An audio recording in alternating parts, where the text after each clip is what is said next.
Halo rekan-rekan mahasiswa, hari ini kita akan membahas topik terkait dengan MC-NEMAR ya. MC-NEMAR Test. Uji MC-NEMAR Test merupakan untuk menguji apakah ada pengaruh sebelum dan sesudah dilakukan suatu tindakan atau treatment di mana setiap subjek digunakan sebagai pengontrol dirinya sendiri. EGM Cenemar ini kalau misalnya secara sederhana itu menggambarkan adanya post-test dan pre-test. Jadi nanti kalau kalian penelitian terkait dengan post-test sebelum dan sesudah, ya biasanya ada pelatihan. Sebelum pelatihan bagaimana nilainya, setelah pelatihan bagaimana nilainya, itu menggunakan uji MC-NEMAR. Kenapa uji MC-NEMAR? Karena dia statistik non parametrik ya. Kenapa statistik non parametrik? Karena datanya tidak terdistribusi normal misalnya atau datanya kurang dari 30, makanya dia menggunakan uji MC-NEMAR. Banyak uji-uji yang lain, ada uji ANOVA ya, uji beda dan sebagainya di parametrik dan non parametrik. Tapi untuk khusus hari ini kita akan membahas uji MC-NEMAR test. Nanti juga kita akan membahas terkait uji tanda ya. Jadi konsepnya adalah suatu tindakan atau treatment di mana setiap subjek digunakan sebagai pengontrol dirinya sendiri. Ya, di sini. Biasanya kata kuncinya di sini orangnya itu biasanya sama sebelum dan sesudah. Ya. Tapi kategori yang mendasar terkait dengan statistik non parametrik ini. Syarat uji MC-NEMAR adalah sampel berasal dari populasi yang acak. Kemudian data berskala nominal dengan dua individu yang berhubungan. Nah, langkah-langkahnya yang pertama, tentukan hipotesis dan tingkat signifikansi. Boleh nggak Bu kalau signifikannya 5% langsung? Boleh, mau 10% boleh, tergantung di soal dan tergantung kebijakan peneliti ya. H0-nya tidak ada perbedaan antara nilai sebelum dan sesudah perlakuan. H1-nya terdapat perbedaan antara nilai sebelum dan sesudah perlakuan nih, di kata kuncinya di sini ya. Kemudian setelah dilakukan hipotesis kedua yaitu kelompokkan data dalam bentuk tabel kontingensi 2x2. Jadi ada data mentah ya, suka misalnya sebelum dan sesudah ya, positif negatif berapa. Nah, sebelum misalnya yang positif negatif jumlah orangnya kita kategorikan A. Jadi A ini menunjukkan berapa sih jumlah orangnya, 5K, 3K, berapa orang. Dari yang pertama itu positif, kemudian menjadi negatif berapa orang. Misalnya 5. Kemudian yang masih tetap positif, sebelum positif, setelah positif berapa orang. Baca di soal nanti. 6 misalnya. Kemudian yang sebelum tetap negatif, sesudah negatif berapa? Misalnya 3. Ya, kemudian negatif, yang sebelum negatif jadi positif misalnya berapa? 10. Nah, jadi jumlah orangnya ya. Nah, dan positif negatif digunakan untuk menunjukkan tanggapan yang berbeda. A dan D menunjukkan total tanggapan yang berubah. Yang berubah itu yang ini. Berapa? Ingat ya. A, B, C, D ini termasuk jumlah orangnya ada berapa di soal, nanti kalian hitung dulu. Yang dari positif ke negatif ada berapa orang, dari positif berapa orang di tabel ya. Nah, kemudian tentukan keputusannya berdasarkan daerah kritis. Uji daerah, uji dua arah tolak H0 jika P value kurang dari alfa, uji satu arah tolak H0 jika V value per 2 kurang dari sama dengan alfa. Tuliskan kesimpulannya. Jika A plus D kurang dari 10, gunakan uji binomial. A plus D maksudnya yang mana? Yang ini ditambah yang ini jumlahnya berapa. Kalau kurang dari 10 ya, yang ini tambah ini, maka gunakan uji binomial. binomial seperti minggu lalu ya. Tapi kalau uji A plus D lebih dari 10, maka hitung dengan MC Nemar dengan chi kuadrat ya, chi kuadrat ini bacanya ya, atau chi square, berarti mutlak dari A min D min 1 kuadrat per A plus D. Nanti cari di tabel chi kuadrat atau chi square berapa yang DF-nya 1. Kalau nggak salah ada 3,84 kalau nggak salah ya, dicari value-nya berapa ya. Kemudian misal contoh soal seperti ini.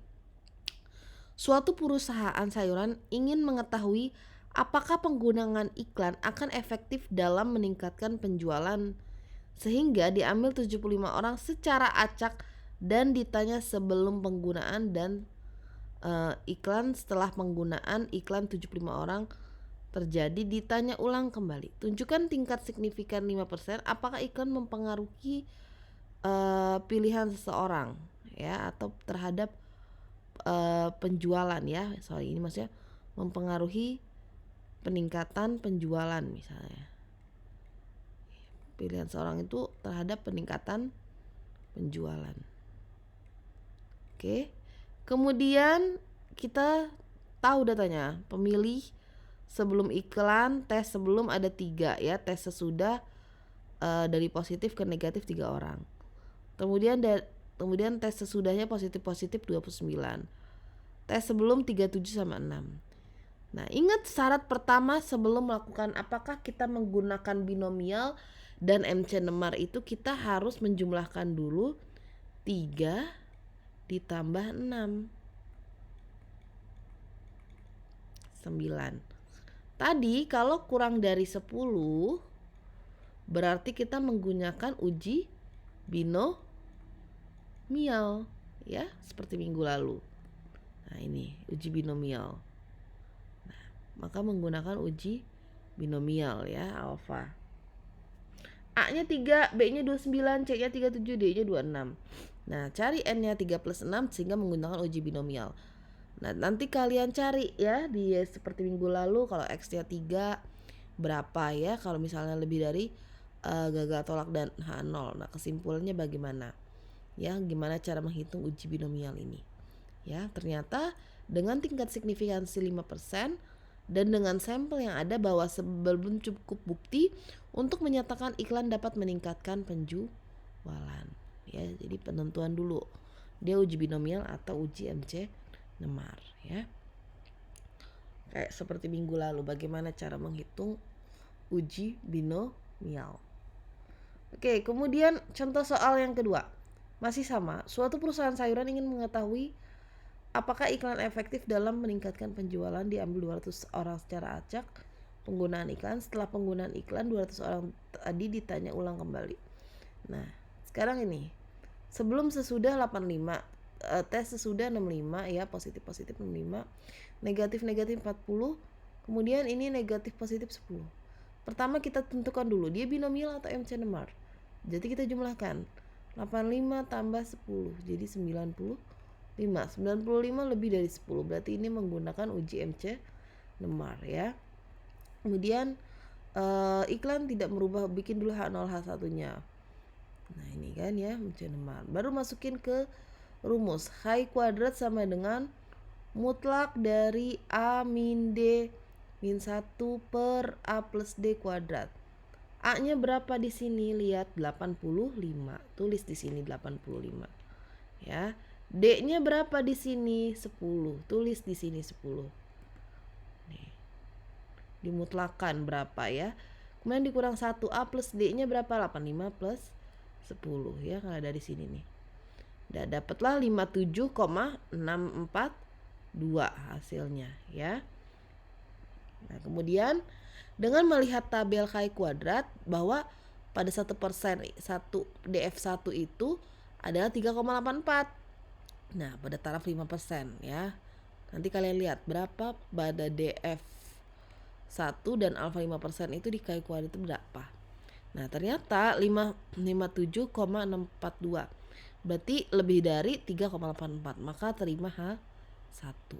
Nah, dengan tingkat signifikansi 5% dan dengan sampel yang ada bahwa cukup bukti untuk menyatakan iklan dapat meningkatkan penjualan, ya. Ya. Nanti boleh kalian coba cari di SPSS ya, dari sekarang gimana cara mengerjakan kalau menggunakan SPSS ya. Oke, tugas praktikumnya. Silahkan kalian kerjakan ini ya. Untuk memilih seorang supervisor pengawas kebun yang baru yang akan memimpin para pekerja mandor sawit, maka kepada 20 wakil pekerja diberi kesempatan untuk memilih calon supervisor yang bernama Febri.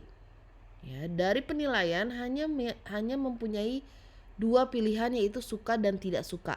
Didapat ketika awal ya, 12 yang orang suka setuju untuk memilih Febri. Sedangkan 8 pekerja tidak setuju. Berarti setuju-setuju di tabelnya ada 12. Kalian bikin nanti ya. Kemudian 8 pekerja tidak setuju. Kemudian manajer SDM memberi kesempatan kepada Febri untuk berdialog dengan 20 wakil pekerja tadi, termasuk rencana-rencananya seandainya ia didukung menjadi supervisor. Setelah berdialog dan komunikasi dua arah, sekarang manajer SDM sekali lagi meminta 20 orang yang sama untuk memberikan penilaian mereka terhadap Febri. Untuk memilih seorang supervisor pengawas yang baru yang akan memimpin para pekerja mandor sawit, maka 20 wakil pekerja diberi kesempatan untuk menilai calon supervisor yang bernama Febri. Dari penilaian yang dua pilihan suka dan tidak suka, setelahnya ya, setelah dia berorasi ya, didapat 15 orang suka setuju untuk memilih Febri, sedangkan 5 pekerja tidak suka. Kemudian manajer SDM memberikan kesempatan kepada Febri untuk berdialog dengan ke-14 wakil pekerja ini harusnya 20 ya. 20 wakil pekerja tadi, termasuk rencana kemudian seandainya ia didukung menjadi supervisor. Setelah berdialog dua arah, sekarang manajer SDM sekali lagi meminta 20 orang yang sama untuk memberikan penilaian terhadap Febri ya. Jadi awalnya itu kata kuncinya di sini 12 orang suka setuju dan 8 tidak setuju. Setelahnya ada 15 orang ya setelah berdialog setuju dan tidak setuju. Gimana sih tanggapannya? Nah, ini. Nanti ada yang ini kan ininya ya, variabelnya responden suka dan tidak suka, ini variabelnya ya. Nah, responden 1 suka tidak suka ya, ini variabel. Nah, cari lihat di sini datanya. Nah, silahkan kalian kerjakan ya. Bagaimana tujuannya itu untuk menguji perbedaan proporsi populasi yang berubah menjadi suka dan tidak suka. Silahkan coba kalian kerjakan di kertas ya, di kertas. Kemudian boleh tulis tangan ya. Kemudian foto dan jadikan bentuk PDF, kumpulkan di LMS. Kalau misalnya sudah bisa menggunakan kertas, silahkan coba kalian cari dengan menggunakan SPSS di YouTube ya. Coba-coba kalau data ini menggunakan MCNemar di SPSS gimana. Tapi yang utama adalah kalian coba dulu mengerjakan dengan menggunakan kertas ya. Oke, semoga bermanfaat. Saya akhiri. Wassalamualaikum warahmatullahi wabarakatuh.